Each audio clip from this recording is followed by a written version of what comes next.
कैसे अंधविश्वास जैसी सामाजिक बुराई का विरोध कर पाए, एक झलक देखते हैं। बात उस समय की है जब हमारे समाज में अंधविश्वास का बोलबाला था। अंधविश्वास का विरोध करना आज भले ही बड़ी साधारण सी बात हो, लेकिन उस समय की सामाजिक व्यवस्था के संदर्भ में उसे समझना और उसे प्रयोग में लाना बेहद ही कठिन है। कितनी कठिनाइयां आई होंगी, कितनी मुश्किल रही होगी वह स्थिति जब समाज का सहयोग मिला हो, परिवार के लोगों का भी असहयोग रहा होगा। आइए इस नाटिका में देखते हैं कि उस समय कैसे अंधविश्वास और पाखंड जैसी बुराइयों का विरोध हुआ और क्या परिणाम रहा उनका विरोध करने के दृढ़ संकल्प का। आज बैठे परंपराओं के पक्षधर पंडित फूलचंद शर्मा जी मेरठ के घर बेटी का जन्म होता है। लोग आपस में बातें करते हैं, अरे भाई सुना है दादाजी के घर बेटी का जन्म हुआ है। भाई सुना तो मैंने भी है, और उनकी क्या बात करते हो, उनकी तो सोच ही अलग है। अरे भाई हमारे समाजी के ना ऐसी बातें करते हैं जो हमारे पते ही नहीं पड़ते।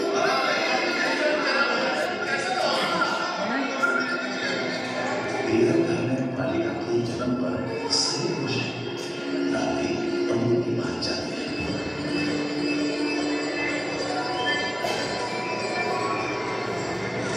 आओ यजमान आओ, कैसी हैं आप? आज कैसे आना हुआ? अरे राम राम पंडित जी, आई क्या? बस वो होती हुई है, जरा उसकी जन्म पत्री तो बना दो, जरा ध्यान से बनाना पंडित जी। अरे यजमान कैसी बातें कर रहे हो? बस थोड़ी देर बैठो, मैं भी बना देता हूँ। पंडित जी बड़ी ध्यान से और बताते हैं। यजमान बड़ी भाग्यशाली है ये बच्ची, बड़ी लंबी उम्र है इसकी, कोई नहीं नक्षत्र में जन्म हुआ है। अच्छा पंडित जी, नाम क्या रखूं इसका? नाम का क्या है, बस आशय जैसे अनारू, और कोई नाम मत रखना। ठीक है पंडित जी, यही नाम रखूंगी इस बच्ची का। ये लो दक्षिणा। दादी और बताती है कि पंडित ने बच्ची का नाम और अक्षर से रखने को कहा है। माँ जी मैं अंगूरी रखूंगी मेरी बिटिया का नाम। अरे ना, अनारू ठीक रहेगा।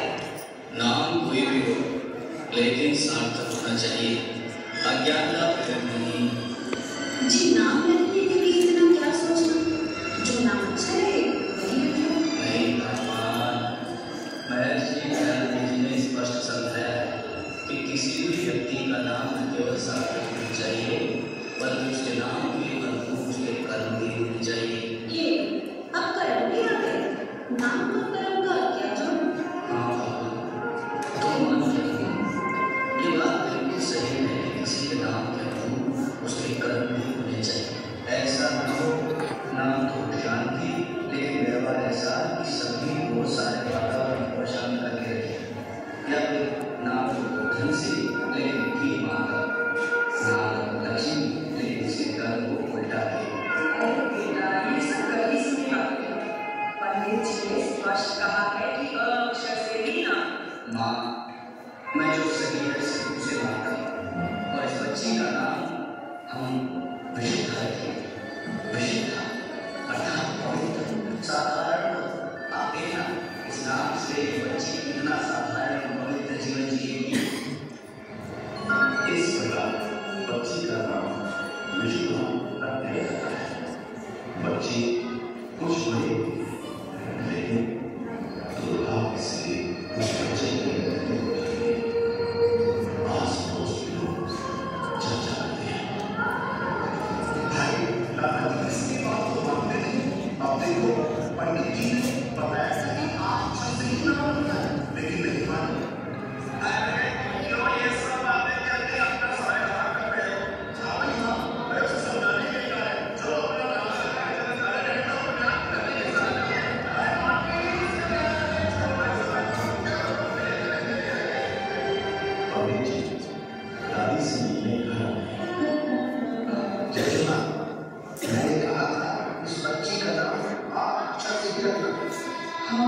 जी, आपने कहा तो लेकिन मेरा बेटा मरा है।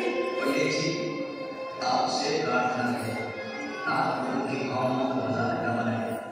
अगर आपकी बात सच होगी तो आपने तो ये भी बताया कि वो बच्ची लंबी आयु पाएगी, फिर क्या हो? जी मैं तो कह रहा था अगर आप जब नाम लिखा होता तो लंबी आयु उनका तो बोलिए, क्यों पंडित जी पर अपना हिस्सा निकाले? इस प्रकार कुछ समय के बाद फिर से परिवार में एक कन्या का जन्म होता है। नाम का समय मैं तो इस बच्ची का नाम शिखा रखूंगा। ना बेटा ना, हमने ऐसे किया, हमने रखा था इनाम उस बच्ची का, लेकिन क्या हो? नहीं माँ, ये सब अंधविश्वास की बात है कि नाम फिर से ऐसा होता है। ये तो उस बच्ची के पूर्व जन्मों के कर्मों का फल रहा होगा कि वो बच्ची ठीक नहीं है। बेटा, तर्क लेकर तुम अपनी मन चलाओ। देखो मैंने ये कह दिया कि चाहे कुछ भी हो, लेकिन इस बच्ची का नाम विश्वनाथ ही रखा था। कैसी बातें कर रही हो माँ? इस संसार में न जाने कितने लोगों का नाम शिखा होगा। अगर नाम के कारण ही वो जीवित नहीं रहता, ऐसा हो तो वो जीवित नहीं रहता। सभी के लोगों की पहुंच उस बच्ची का नाम विश्वनाथ रखा गया है। बच्ची अपने परिवार में प्यार पाते हुए खेलती कूदती बड़ी हो गई है। भाग्य की मेहनत की वह बच्ची दो कर सकते हैं और उचित इलाज के अभाव में उसका भी निधन हो जाता है। बच्ची की मृत्यु से सारा परिवार गिरता है। बेटा, मुझे समझ नहीं आता क्यों कोई बच्चे का दुश्मन बना कैसा पिता है तुम? तुम्हारी बहुत बुरा हुआ इस बात में। ये हमारे का जीवित नहीं। अरे तुम पंडित जी से कुछ पूछो। हाँ, कुछ करती। माँ, इस बच्ची के निधन पर मैं बहुत दुखी हूँ, लेकिन सिर्फ नाम के कारण मृत्यु हो ऐसा नहीं है। अब बेटा तू चुप रहे। तेरी जिद के कारण ये सब हुआ। सच्चाई तो यही है कि ये बच्चियां इसलिए जीवित नहीं क्योंकि वो लाश में डरा रखा है। अम्मा तुम सच कह रही हो। जब पहली बच्ची के साथ ऐसा हो गया था तो क्या जल्दी का इलाज करना दूसरी बच्ची का भी? अरे हमारे घर में होते तुम क्या कर सकते हो? आप सभी ये अंधविश्वास की बातें करती हैं। कोई नाम करने से मृत्यु होना मात्र अंधविश्वास के अलावा कुछ भी नहीं है। और इस प्रकार चारों ओर उस व्यक्ति का क्रोध बढ़ा था। उसे तो देखना है, लेकिन उसके मन में वही संकल्प, चाहे कुछ भी हो, लेकिन इन लोगों की आंखों से अंधविश्वास का पर्दा उतारूंगा ही। मैं इसी नई संस्कृति से उतरने को सही था। एक बार के दरबार में एक बिटिया का फिर से जन्म हो तो उसका नाम भी खुशी कर दूंगा। केवल बस मेरी दिल से अपराध सुनना। और उस पिता की बात सुनी। एक बार फिर कन्या का जन्म होता है। बच्चे की जन्म पर पिता सबसे ज्यादा खुश है, जैसे उसे कोई खतरा मिल गया। मेरे जीवन आपके चुप रहे बेटा। मत यही माता जी हम ये दो बेटियों को तो खो चुके। इस बार आपसे निवेदन कि कोई और ना रखे। तुम इस प्रकार से कर रहे हो, इसका मतलब ये है तुम्हें यही अंधविश्वास है। अरे गाँव में तो कहानी लोग हैं, लेकिन तुम लोग यहाँ पर अंदर नहीं बन रहे हो। लेकिन अब तो कुछ नहीं, नाम को शिकायत रखा जाएगा।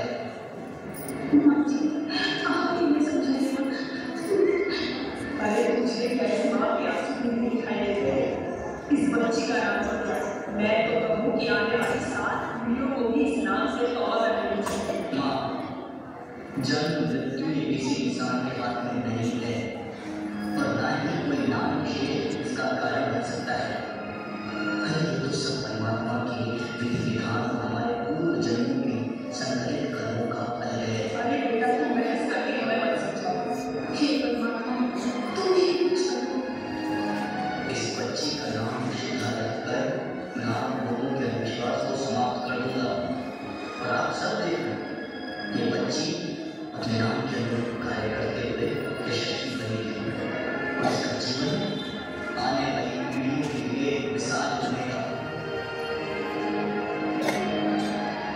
इस प्रकार तमाम विरोध के बाद भी दरअसल कवि पंडित मूलचंद शर्मा ने उस बालिका का नाम विशुराई ही रखा। आप सभी से इस मंच पर यह प्रश्न करना चाहते हैं कि आप अगर इस महान पिता की तरह होते तो क्या करेंगे? क्या पहले बेटी की मृत्यु के बाद और फिर तीसरी बेटी का यही